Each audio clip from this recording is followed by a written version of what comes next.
Hey, what's up everyone, Same Time Gaming here. Welcome back from the Division 2 build video. Well guys, I'm not really sure when I'm gonna upload this build, whether it's today or tomorrow, because today is my birthday. And I'm not really sure if it's gonna be live today or tomorrow, but whatever it is, it doesn't matter. Anyway, so what I'm doing right now, well, I'm using an Ongoing Directive build with Ouroboros. Now, here's the thing. Ouroboros is not the only weapon that I'm going to be using here. There are multiple weapon choices is there. Like if you don't have the Ouroboros, it's all right. I'll show you different variants, different weapons, and also with different talents. So if you want to, check that out, then definitely, watch the video, I would say. And I will put some timestamp as well. I'll show you damage differences and showcase the shooting range at the end of the video. So if you want, you can jump there. Like I said, there will be timestamps. Now, before you even comment about it, watch it. Okay, so let me just show you the build. So this is the first variant I'm actually using right now. As you can see, obviously I am using the fireball specialization here, and it synergizes perfectly well with the Ongoing Directive build. And it's kind of hilarious how well it actually works. Like seriously, it is. It's like made for this. So first of all, we're getting that beautiful armor kit with this. So whenever you do that, you're pretty much unkillable. But we kind of really don't need that because we want to take damage. We want our armor to break because Fireball Specialization has this unique talent. Whenever your armor breaks, you're going to burn enemies within 5 meters of you. And we're going to take that advantage. We're going to break our armor every time. And that's also one of the ways we can get our hollow point ammo from the Ongoing Directive. So why not? And that's the reason why you can see I'm not actually using a hive, but I'm using a healing drone. And that drone is not going to be anything crazy healing, but it's going to heal me enough to get me 1 or 2 bars of my armor. And then I'm going to lose that armor again, and I'm going to burn the enemies within 5 meters again. It's going to be a loop. You see what I mean? So it's going to happen. So this is pretty fun. Now, obviously, we also get health on kill with it. So, that's also nice because we need that. There's multiple things happening with the Fireball Specialization. You also get the Striker Shield, which increases your damage as well, like 10 to 12%, which is also a good thing. Now, for the weapon, I have the Ouroboros. Again, you don't need Ouroboros. I will give you different choices. Don't worry about it. But Ouroboros is just super good with this. The damage is really, really high with almost like a 1500 RPM there, like 1485. That's really high RPM damage here. Like, it's really, really good. Now, this talent here ruled them all of the Ouroboros. We're kind of actually using it with the Ongoing Directive. Like, you can activate this effect really well. Like you can do it by yourself while throwing a grenade on yourself and reloading the weapon, or you can take damage from enemies which are applying status effect on you. You can also play with a directive like special ammo directive, so this will work really well. So there's multiple ways you can get the Ongoing Directive special ammo like hollow point ammo with the Ouroboros as well as like I said, the specialization there. Now, for the second weapon, I have the Grudge SMG, which comes with the Perfect Vindictive talent. And this weapon fires really well. It's a 900 RPM weapon. It's doing crazy damage as well. Plus, whenever we get a kill with a status affected target, which pretty much every time they're on status effect, we're gonna get 18% of crit chance and crit damage for 20 seconds. And that's not just for us, but for our entire group, which is also makes it a nice support weapon for pretty much everyone.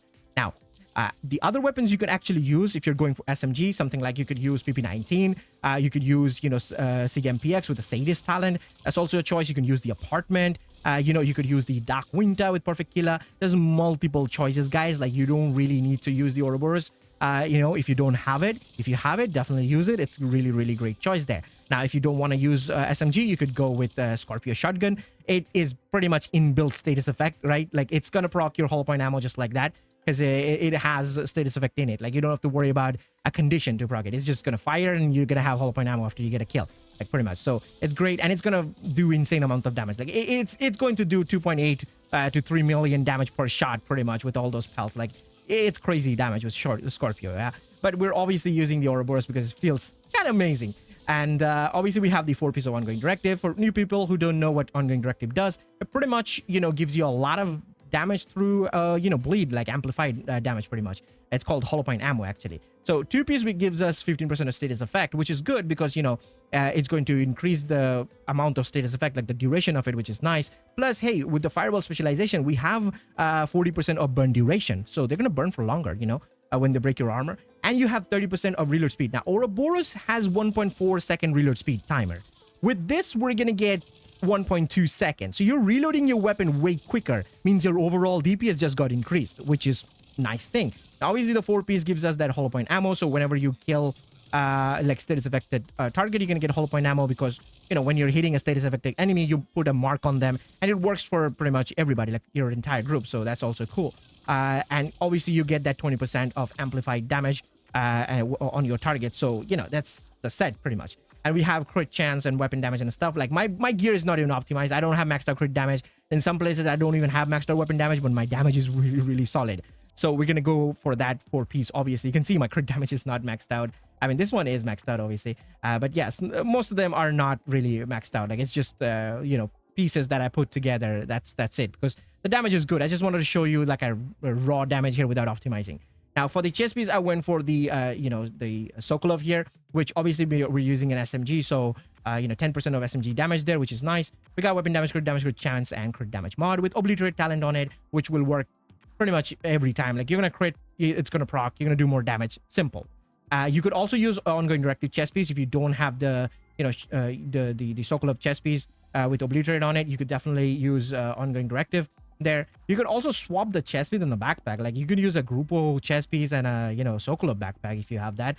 And speaking of the backpack, we're using Grupo here with 15% crit damage from the 1-piece set bonus. We also have like weapon damage, crit chance, crit damage there, and we're using unstoppable force. Now when solo, this is gonna work pretty much every time because it's your solo. In group, if you have trouble proccing it, you can use something different talent. If you want survivability a little bit, you can go something like Bloodsucker. If you're using the Scorpio, you can use opportunistic. There's multiple choices. Like seriously, there's multiple choices. You can also use a Sheshka if you're using a group, Scorpio, which gives you a little bit more crit chance. But honestly, you don't really need it because if you activate the Vindictive, you're gonna get a lot of crit chance anyway. You can also use Memento there. You can use Ninja. Maybe try different piece variants like get armor and kill and stuff like that. You could use it like that. There's multiple choices. You can go for it. Take it as a template. Change things around, see which one you're comfortable with it. Okay, so that's pretty much the setup. And if I show you my stats here, you can see pretty good crit chance and crit damage without even Vindictive active, and that will give me 18% more crit damage and crit chance. I mean, nobody's gonna say no to free crit chance and crit damage. I mean, come on, yeah.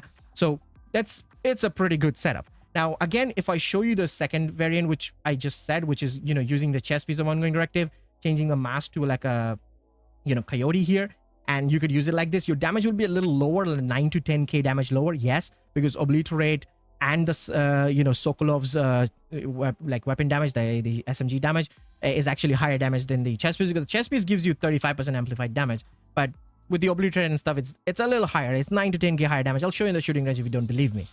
So yeah, that's the variant. But obviously, if you're using something like the Scorpio, I would recommend use this, because with Scorpio it's going to be hard for you to activate obliterate all the time, because obliterate requires you to crit pretty quickly and stays for only 5 seconds, and Scorpio is slow, so might not happen properly for you. So if you're using Memento, you could go with Intimidate talent on the chest piece as well, for the bonus armor, or you could use something like what is it called, Matador, or just the talent itself, which is Adrenaline Rush. And you could use Intimidate. There's multiple choices. Like I said, use whatever you feel comfortable with. Okay, now, so that's pretty much the build here. So let me now show you the damage numbers in the shooting range. So first variant obviously we're going to use is the the one with the obliterate and the unstoppable force here with the Ouroboros, and we're just normally going to proc like obliterate as well as the unstoppable force there, and hollow point ammo. You can see I'm doing like 470k right now. Unstoppable force is not fully active. When it does get active, we're gonna hit easily 500k plus, like 20k, 520k, something like that. Yeah, you can see 522,000 is the damage we're doing right now. Like, look at that, 522,000 over there. Don't get obsessed by damage number, guys. Like if there's a build or a weapon that's doing higher damage, it doesn't mean that it's more damage. You have to understand the rate of fire. You have to see the mods on the weapon. You also see the talents on the weapon. So you have to keep that in mind. Like right now I'm doing 522,000. You can say like, oh, other weapon can do higher than this, but you have to also understand that I'm doing that damage with a 1485 RPM. Okay, so if I show you with the other weapon, which it will definitely do higher damage if I proc all that. Like the buffs are gone right now. Hold on. So if I proc with this, my damage is higher. Like I'm already doing, look at that, 600k here, right? Like 595,000, 617,000. So I'm already doing higher damage. So you will say that this is more damage than the Ouroboros. I'm gonna use this weapon. No, this is more damage because look at that, 661,000 with this. Yeah, this is more damage because this is a slow fire rate weapon. Look at the base damage of this. Yeah. And look at the RPM, and look at the base damage on the Ouroboros and the RPM. So Ouroboros is obviously higher damage here. This is obviously higher damage. So with Vindictive active, by the way, with Obliterate and Unstoppable Force, you can see I am hitting 557,000. Wait, the buff is gone. Hold on. So look at that. We get Vindictive here, perfect Vindictive, and look at that. Look at that, 555,000. That's not even optimized on a build. Like no expertise to level 20 plus, stuff like that. Like you're gonna hit really hard. Like my friend does like 900k with group buffs on Incursion. He just melts. Like this is crazy damage. Yeah, with this Ouroboros. Now, if I want to show you the different variant, for example, I told you that it's like 9 to 10k damage lower. So I'm gonna swap this to the mod, like same mod, and we're gonna go with the Coyote mask here. And there we go. And now, obviously, we're gonna try to get the damage here. So we're not going to get Obliterated. Obviously, we only have Unstoppable Force here. So the max damage we did with the previous variant was 557,000. And with this, I'm just trying to proc the Unstoppable Force here. And let's see how much damage we do. The reason why I'm not using Unvulnerable, by the way, over here, because it doesn't proc the Hollow Point ammo for some reason. I don't know why. So yeah, look at that. With this, we're doing 548,000. Yeah, with everything active. So 548,000. And like I said, it's already 9k damage, like less than the Obliterate chest piece there with the Sokolov. So definitely use that variant if you have that. But hey, if you're using just the Ongoing Directive chest piece, because you know maybe you don't have a good piece on the chest, like you don't have good talent, it's okay. You could just use it like this. It's good damage as well. So a 9k damage difference is not a huge difference. So you could use it like this as well. And give it a try, you know. Maybe if you want, you can use it with the Scorpio again for nice utility and stuff. It's a pretty fun build. With that armor break and the fire, it's actually really hilarious. So give it a try. Let me know your thoughts on the comment section. And if you want to change things around and use different variant, you can also let me know as well in the comment section. And I'll see you guys in the next one. Till then, peace.